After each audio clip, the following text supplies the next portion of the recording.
Ndio Madevu hapa. Nimekupa heshima leo bana Madevu. Hajawahi kutokea hii katika historia. Tupe neno tupone. Ndio. Kama alivyosema bwana Joel Lwage hapa mwanzoni kwamba injili na nyimbo anazoziimba zinaenda kwa watu wote, watu wa mataifa yote. Kwenye kipindi cha Wasafi Sunday Worship asubuhi, siku hizi tuna session ya injili kwa masera. This is to say kwamba pamoja katika hii experience itakayokuwa hiyo siku ya tarehe 13 na 14, huu muziki utaenda kwa watu wote including masera.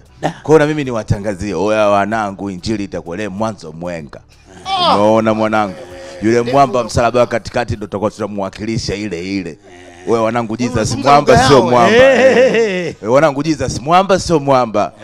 Wewe mnasikia mwamba. Jesus alikuwa na wanae kunao 12, sema mmoja alikuwa snitch, Yuda boy huyo. Ndo alimsnitch kwa wazee wa hekaluni nini, wakamdavila. Wakaruka naye msalabani. Sema nini? Siku ya 3 akatoboa, na kuanzia hapo ndo sisi le tunapata wokovu. Wanangu, Jesus mwamba sio mwamba. Wale Madevu hatari. Madevu hatari. Madevu hatari. Ndio.